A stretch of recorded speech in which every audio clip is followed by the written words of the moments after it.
Hello दोस्तों, कैसे हो आप लोग। दोस्तों, जैसा कि हम जानते हैं कि 2022 खत्म होने वाला है और इस साल काफी सारे ड्रामाज हमें हिंदी में देखने को मिले हैं, जिसमें से कुछ ड्रामा ने हमें काफी डिसअपॉइंट किया, तो कुछ ड्रामा तो इतनी बेहतरीन थे कि हम उसके सीजन 2 का वेट कर रहे हैं। सो गाइस, आज के इस वीडियो में मैं आपको 2022 में रिलीज हुई 10 सबसे बेहतरीन कोरियन ड्रामास के बारे में बताऊंगा, जिसे आपको एक बार जरूर देखनी चाहिए। तो चलिए शुरू करते हैं बिना देर किए।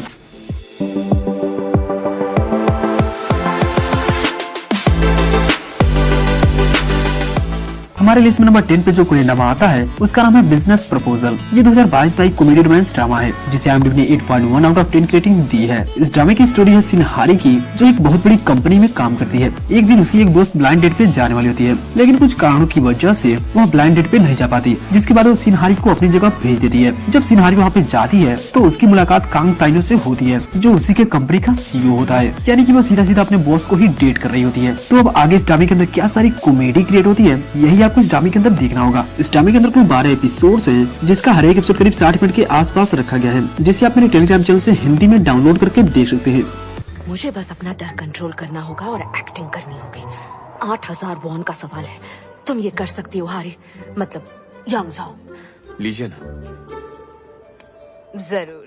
हमारे लिस्ट में नंबर 9 पे जो कोरियन ड्रामा आता है उसका नाम है स्नोड्रॉप। ये एक कॉमेडी रोमांस पॉलिटिकल ड्रामा है जिसे IMDb ने 8.2 आउट ऑफ 10 की रेटिंग दी है। इस ड्रामे की स्टोरी सेट है 1987 में, जहां एक स्टूडेंट यंग रो को एक लड़के सोहो से लव हो जाता है, पर वो इस बात से अनजान है कि जिस लड़के से वो बेइंतहा लव करती है असल में वो एक नॉर्थ कोरियन एजेंट है, जो एक खास मिशन को पूरा करने के लिए साउथ कोरिया आया है। तो अब आगे क्या होगा जब यंग रो को सोहो की रियलिटी पता चलेगी, यही आपको इस ड्रामे के अंदर देखना होगा। इस ड्रामे के अंदर कुल 16 एपिसोड है, जिसका हर एक एपिसोड करीब 1.5 घंटे के आसपास रखा गया है, जिसे आप डिज्नी प्लस हॉटस्टार पे हिंदी में देख सकते हैं।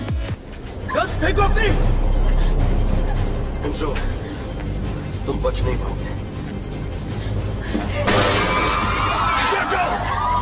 मैं मार दूंगा इसे। नीचे आओ। लिस्ट में नंबर 1 पे जो कोरियन ड्रामा आता है उसका नाम है विंसेंजो। ये एक comedy romance crime thriller drama है जिसे IMDb ने 8.4 आउट ऑफ 10 की रेटिंग दी है। इस ड्रामे के अंदर स्टोरी दिखाई गई है एक इटालियन माफिया विंसेंजो की, जो अपने होमलैंड साउथ कोरिया आता है गोल्ड की वजह से, जो कई सालों पहले उसकी फैमिली ने चांग हाउस के बेसमेंट में टाइट सिक्योरिटी के साथ छिपा कर रखा होता है। जब वो उस बिल्डिंग में पहुंचता है तो उसे पता चलता है कि जो लोग उस बिल्डिंग में रह रहे होते हैं वो उस बिल्डिंग को खाली नहीं करना चाहते। तो अब विंसेंजो उस बिल्डिंग को खाली कराने के लिए क्या सारी चीजें करता है, यही आपको इस ड्रामे के अंदर देखना होगा। इस ड्रामे के अंदर कुल 20 एपिसोड्स हैं, जिसका हर एक एपिसोड करीब 1.5 घंटे के आसपास रखा गया है, जिसे आप नेटफ्लिक्स पे हिंदी में देख सकते हैं।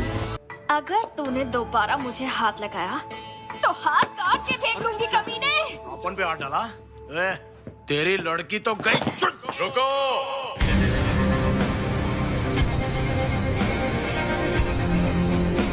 विंचेंजो कसानो।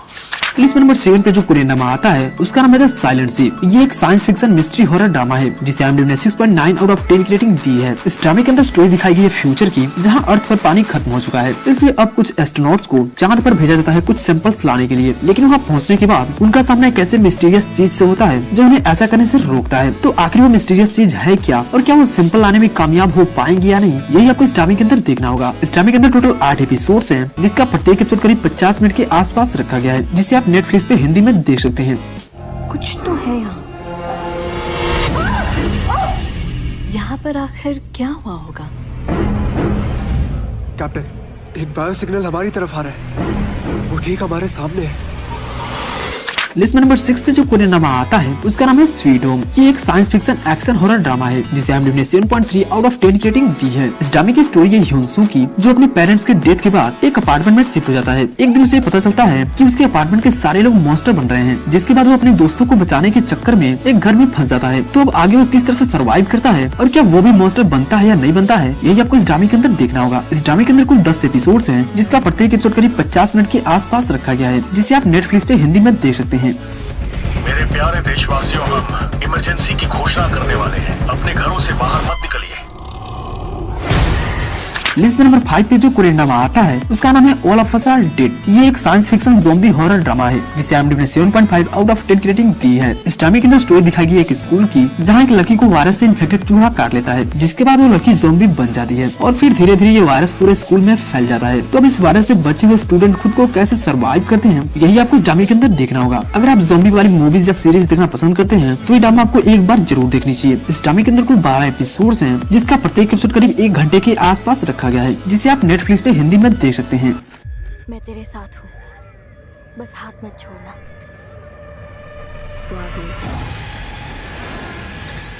लिस्ट में नंबर 4 पे जो कोरियन ड्रामा आता है उसका नाम है हेलबाउंड। ये एक मिस्ट्री हॉरर सुपरनेचुरल ड्रामा है जिसे IMDb ने 6.6 आउट ऑफ 10 रेटिंग दी है। इस ड्रामे की स्टोरी सेट है एक फिक्शन वर्ल्ड में, जहाँ एक इंसान के पास एक फरिश्ता आता है और वो उसकी मौत की तारीख और समय बताकर चला जाता है। फिर जब वो तारीख और समय आता है तो 3 सुपरनेचुरल क्रिएचर्स आते हैं जिसे लोग नर का जल्लाद कहते हैं। वो आकर उस इंसान को बुरी तरह से मारते हैं और फिर उसका राख छोड़कर चले जाते हैं। तो आखिर ये क्यों हुआ और कैसे हुआ और इन क्रिएचर्स और इंसानों के बीच क्या मिस्ट्री है, ये जानने के लिए आपको इस ड्रामे को देखना होगा। इस ड्रामे के अंदर कुल 6 एपिसोड्स हैं जिसका प्रत्येक एपिसोड करीब 50 मिनट के आसपास रखा गया है, जिसे आप नेटफ्लिक्स पे हिंदी में देख सकते हैं। क्या आपको ये सचमुच लगता है कि इंसान के बनाए कानून से इंसाफ हो सकता है?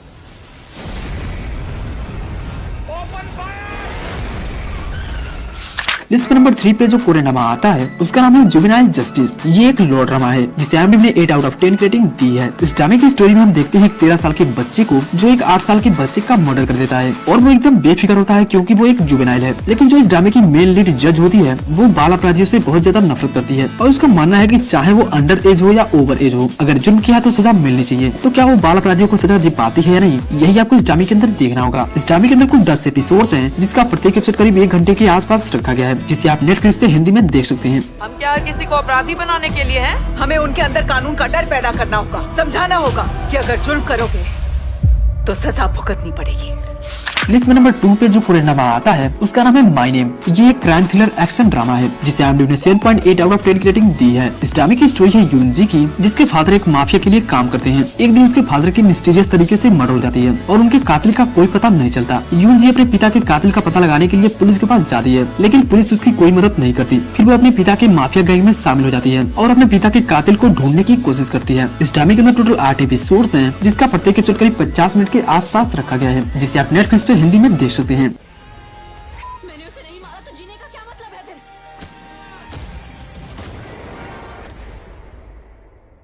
तुझे मार डालूंगी मैं।